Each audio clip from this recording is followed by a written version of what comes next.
Welcome back to another Supreme Chess game. This is a game between Nodirbek Yakubboev and Parham Maghsoodloo in the second UzChess Cup 2025. Nodirbek is with white pieces, Parham is with the black pieces. Without further ado, let's dive in. Nodirbek begins with the very simple d4. This is the queen's pawn opening. It can turn into a number of openings, and it depends on how black responds. So black responds with d5, and then we have the queen's gambit. Now, it's okay to take, you can take in some lines, and it's still a very normal equal game, but Parham decides not to take, and instead he plays c6. Now we're in the Slav defense, and then he develops his knight. Nodirbek develops his knight. Parham also develops his knight, following the normal modern line of the Slav defense. And now we have the three knights variation. So in this position, the knight is simply attacking this, the pawn is attacking this, everybody is trying to keep control of the center and developing their pieces. Very simple game. And here, black decides to take. Now, after black takes, you can see some players play like simple lines like just play e3, bring out the bishop, and you're ready to capture back. And it's just a simple game. This is all part of theory. All of them are GMs, so they are very conversant with this. But in this game, Nodirbek decides to play something slightly different. Instead, he pushes his pawn, and then we have developing of the bishop. Here you can still play the same e3 and it's fine. It's the second top line recommended by the engine. But here he plays knight to e5 instead, attacking the pawn this way, right? And you can't really defend the pawn very simply by simply pushing here, because after takes, this is a very free pawn and the knight is going to capture it back, right? If you try something like this, you have takes, and the knight simply captures it back and you're just down a pawn for no reason. So you can't defend it like that, and this pawn is expected to die in many cases, so it's not wise to try to protect it. So in this position, Parham simply develops his knight, continues with his development, knight to d7, and then we see the pawn being captured. After the pawn is captured, we come to trade knights, and this knight doesn't want to die just yet. It goes back to the center. This is a very good square for the knight, so this is a good move. And then we have pawn a5. You're trying to limit this pawn from advancing even more, kicking the knight out, causing some troubles. Then we now see attack on both sides. Nodirbek wants to put pressure here because now it looks like after this has been pushed, this place is open. You have weakness on the dark squares, and then maybe black will not want to castle here. He will want to castle inside here. So if you begin your attack immediately, then you might make it even more complicated for black down the road. But black just continues trying to develop the bishop and get the bishop out, finish his development, and begin the game solidly. In this position, Nodirbek Yakubboev played f3, and f3, if you're lower rated, seems like it does absolutely nothing because it's not threatening anything directly. It's limiting the jump of this knight, but that is not really what it is doing right now. If you ignore the f3 move and you feel like, oh, I wasn't even going to move my knight anywhere, so it actually does nothing, let me just continue with my development like I planned when I opened this, and you just go something like bishop here, then immediately you will have e4, and this e4 now forces the bishop back, and you can have so many other lines like the bishop can come in here, and let's say you want to threaten this one, you takes, and bishop simply goes back, and now you have two sides that are not looking so safe for your king. So the question is, where is your king castling to? And that is why such a very simple move like this f3 is actually a very serious move. So in order to counter this f3 and give the bishop a good retreating square, Parham Maghsoodloo plays h7. Now this can simply go back here. The bishop can go back here if it is ever threatened, and then you don't have all those lines with the knight takes that I talked about earlier. So it continues with the same idea, and then the bishop simply tucks itself back in, and then this bishop develops to e3. Then we have knight retreating. Now we want to really get rid of this, and if you don't want to get rid of this, then you can keep on maybe hopping back, but all of that is just horsing around. So the knights get traded off immediately. Then you see the bishop developing. Here, white is still maintaining some of the advantage that it had in the opening, but it's fairly equal. I mean, both players have their kings in the center. Both players haven't decided where they're going to castle yet, and they're still developing. White has like just a bishop and maybe a queen to develop, and then castle or queen side, king side. Both sides are equally fine, it seems, right now. And then white only has like the queen to develop, and he can choose to castle whether, again, king side or queen side. And everything is fairly normal now. The game continues with bishop, so the bishop is finally developed. And here, white actually makes a very interesting move.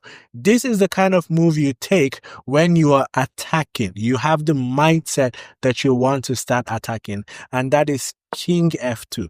King f2 simply says, I want to put my king on a relatively safe square, but that is not my focus right now. King safety is not my ultimate priority. I simply want to attack. I want to keep this here. I want to open lines for the queen and the other rook to be able to come in. I want to start pushing my pawns, and I want to deal with you on the king side of the board. And so in this position, Parham decides to open the center of the board and maybe gain his own initiative by playing e5. But e5 isn't such a great move because your opponent simply plays d5, and you can never take because you're simply giving him more control over your entire kingdom, right? So that is just a bad move. And this was very well spotted by Nodirbek Yakubboev, who played the d5.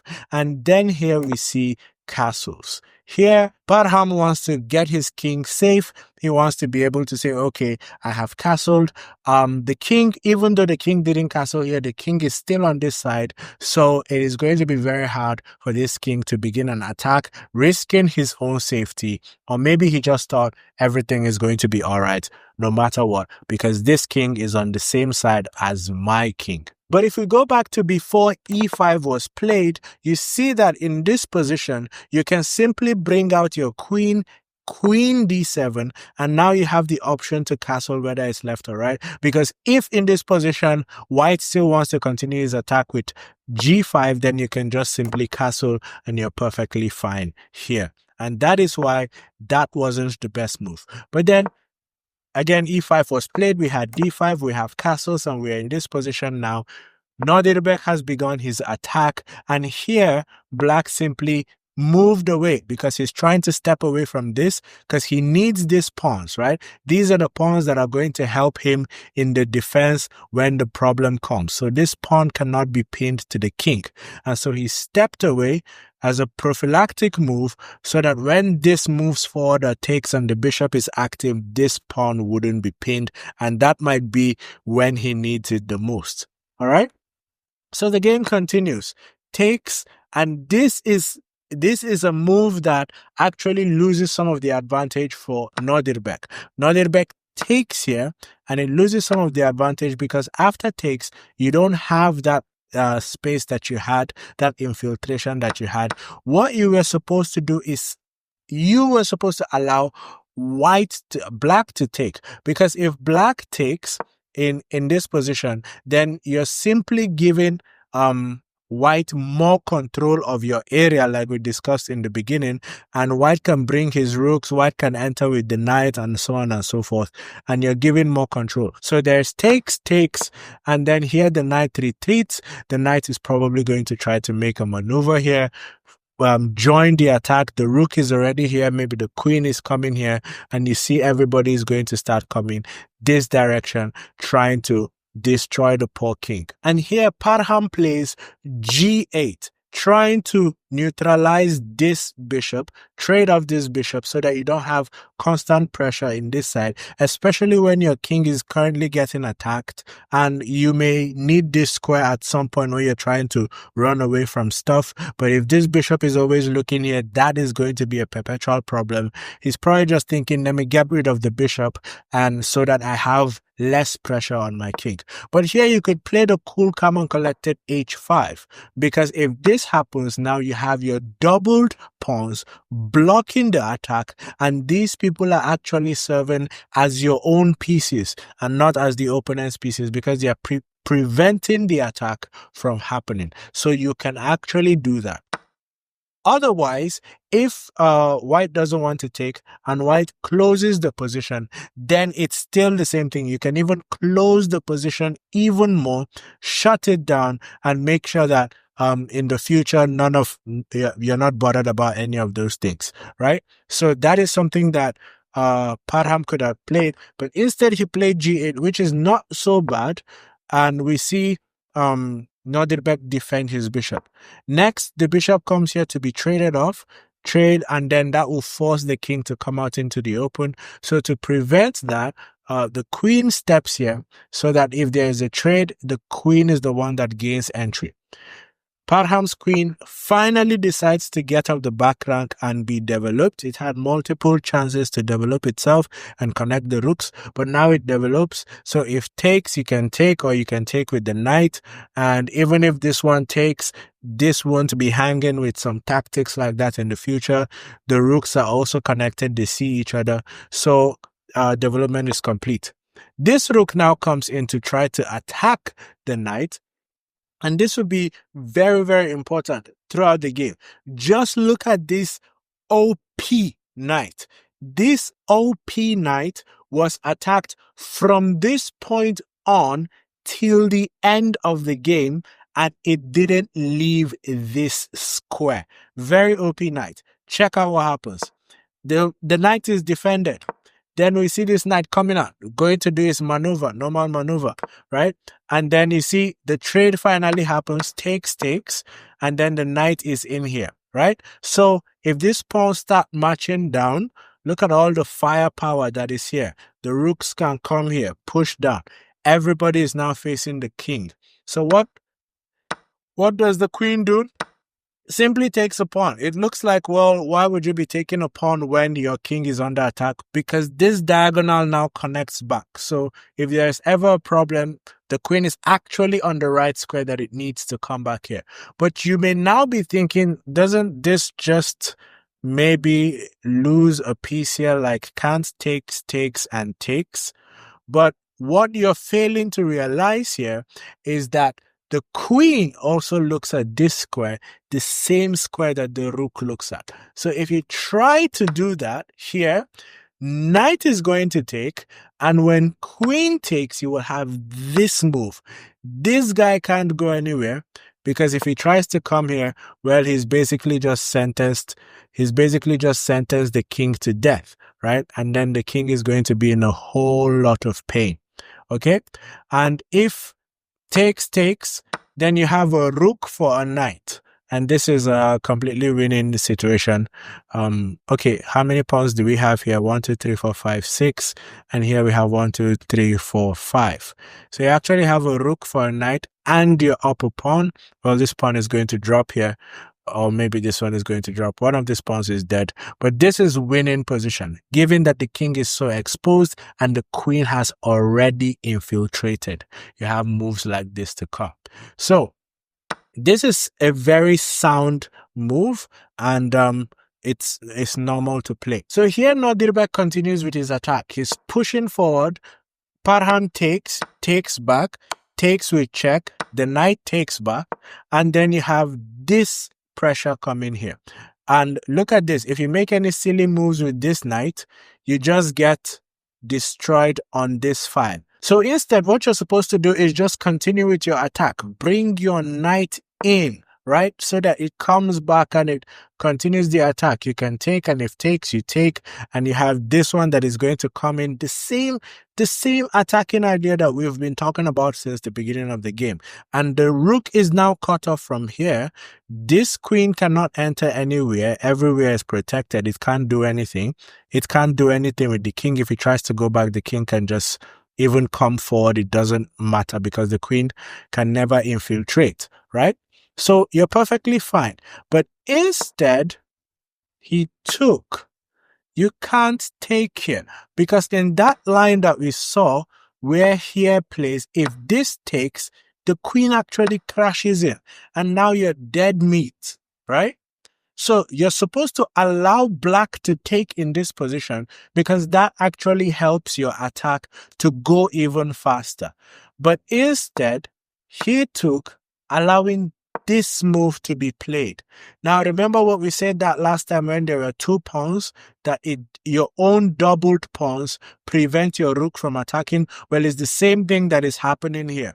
This pawn is now playing as a black pawn, because when the rook wants to come and attack the king, this pawn actually stands in the way. And the king can just come here and use this pawn as shield. This pawn is going to be well defended. The rook can come behind this pawn or even beside it, stack up here. No matter what you want to play, king is now more safe than it was, relatively safer than it was before you took, right? So the game continues.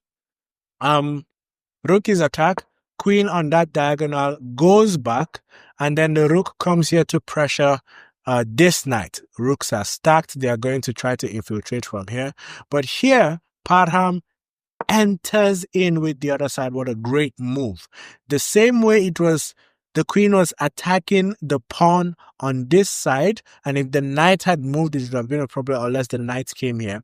Now we have the queen attacking on this side, and now you have to be careful what you do with your knight, because you could get into trouble. If you keep the knight here, this could enter, and then you could start having problems. If the king comes here, checkmate, or if the king comes here, you could check, and then this one could infiltrate, and then you have so many problems, right? So what happened here? We have this very beautiful move.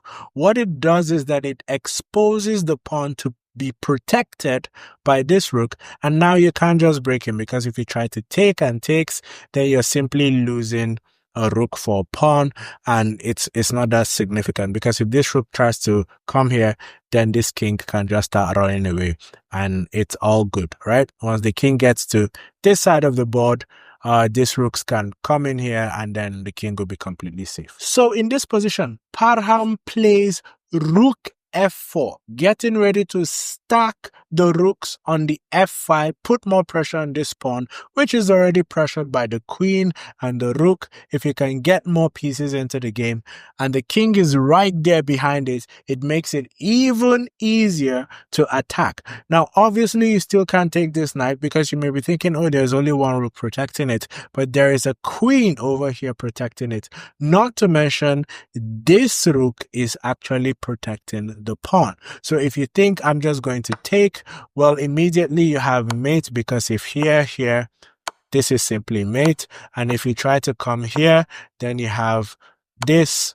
And if you do here, you have this, and then only place you can come. This is the longest way to mate. I don't even know how to mate anymore. But it ends in checkmate. And if you come all the way here, we already discussed that is checkmate, right? So you can't simply take. And even if black did not see the mate, maybe black was just thinking about what's going on here, you still can't take, because you're just going to lose a rook, right? You're going to lose the exchange. And even though you didn't checkmate, you're up a rook, the king is wide open, you still have all these infiltration squares that you can use to your advantage. Queen can't take, because obviously this is what is happening here. So you can't touch this knight. So in this position, white's king is actually exposed, is starting to feel a little bit scared. What you're supposed to do here is you can play a simple move like queen a3, think of infiltrating here and attacking here. And then maybe if you're lucky, you're putting extra protection on this guy, and you can also bring your knight here and put extra protection on this guy. And if you're lucky, black may even start thinking about defense, because this queen also tries to infiltrate here. So black may be thinking, oh, I have this checkmate here, and he may bring back his queen, or he may try to do some defensive stuff, and that will take off the pressure off your king a little bit. But computer actually has a more insane move that it expects white to play here. Computer says simply play king g1 and call it a day. This is equal in the mind of computer. Computer is saying this position is dead draw. Zeros. 0.00. But who is going to look at a king and put it right in the firing line of a queen when there is a rook here? When there's a rook that can simply come. But computer is saying, what are you going to do about it? If you take, I simply take, and if takes, the king is safe.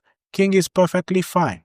And there's nothing you can do about it. I can just do knight h2, and I'm completely fine. Your queen is under attack. You have to retreat. But you don't have to take. What if I just come here and I'm just threatening like to enter inside here and start checking the king?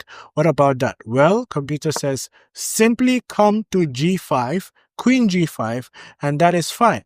Because if you're going to do your checks, well, I simply run away and there's nothing you can do about it. Check, check, and I'm perfectly fine.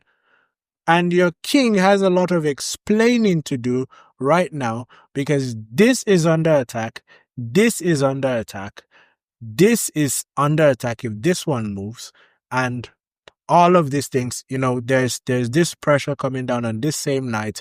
You move, you lose the knight. There's so much problem. And you can't get to this king because this place is also protected. This place is also protected. So this is a completely losing position if black is to go down this route. But obviously, because we have a human player and because the king has been pressured for quite a while now, Nodirbek Yakubboev cracks and he plays King E1. A very simple mistake that goes on to lose this game. In this position, Parham did not miss the opportunity and immediately went F8, Rook F8, blundering to the mind of some people, some innocent 1000 rated player. Oh, there's a free knight. The knight is simply blundered. Let me take it. But if you take this knight, oh my goodness, the rook comes in. You have all this pressure. You have all this pain. And there is no way to get rid of it. You are definitely going to be checkmated no matter what you do. That is how bad this position is. So, obviously, you're not going to take it because you have something more important to protect, and you're not going to take this OP knight that has been standing there, been attacked for so many moves, and is still not moving, by the way. And so, Nodirbek played king here. Tried to run away with the king, but then it's too late. The rook has already crashed in.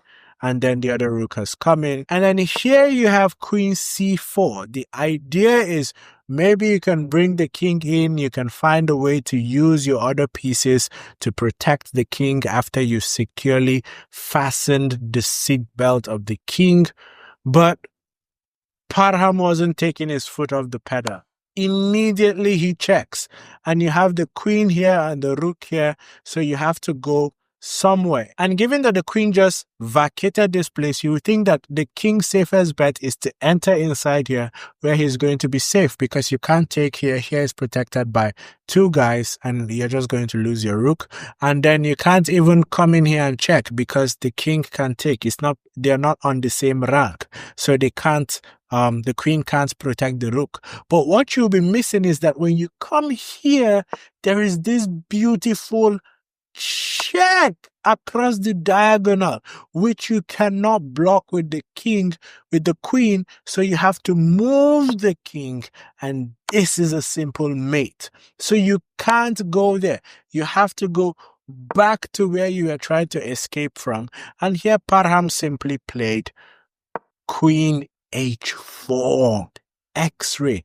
The idea now is I'm going to win your queen.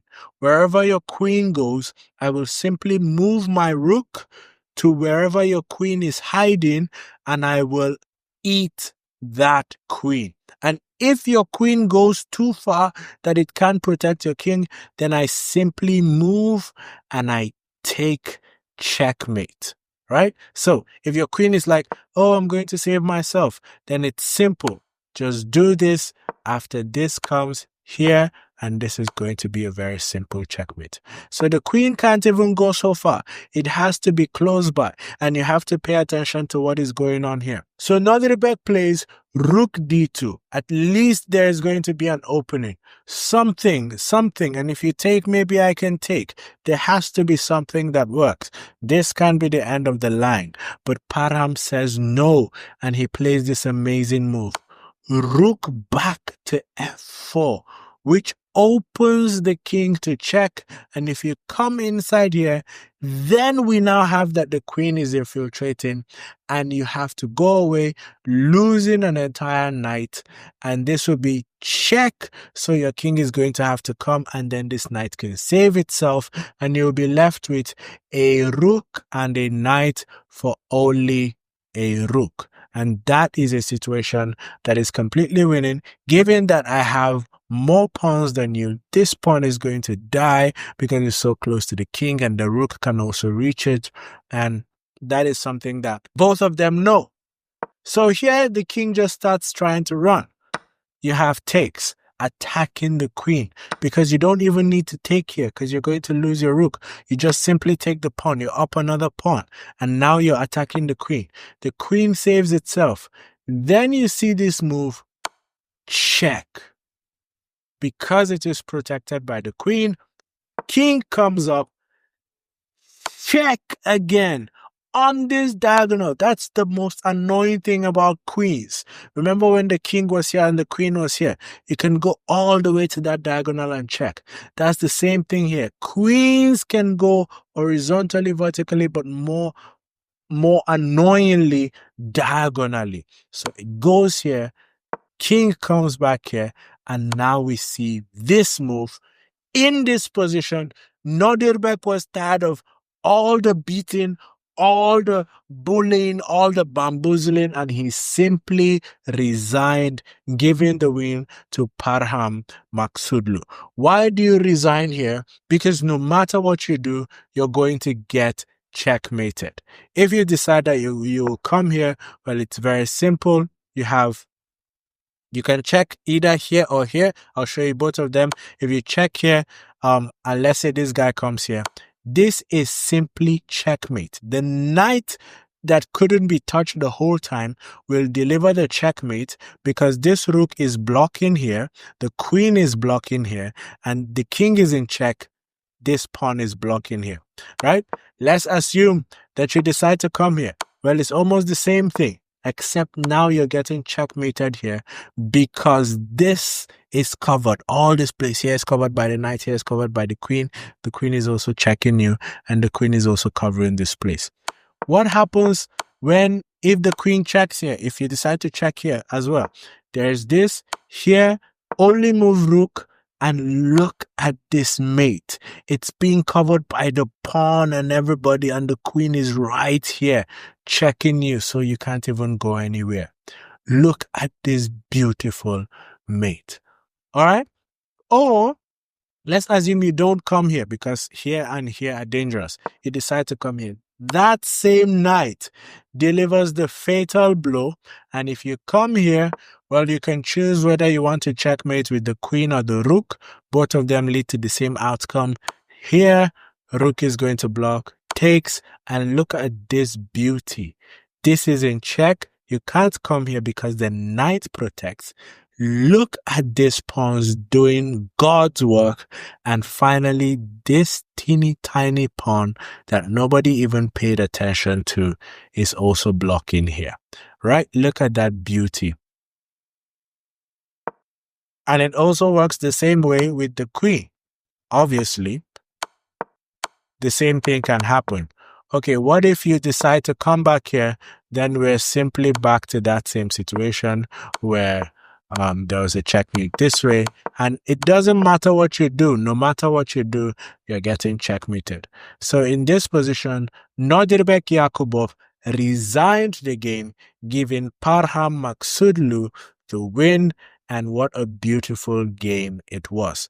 The defining move was this mistake that Nodirbek made. Here he could have simply played a human move like here, or he could have brought here. But all of these things, it still gives him a very small advantage because the rooks can still stack up no matter what. Computer saying come here is insane, and no human being is ever going to play that unless he's like very good and he can actually stay cool, calm, and collected, and his king is out in the open.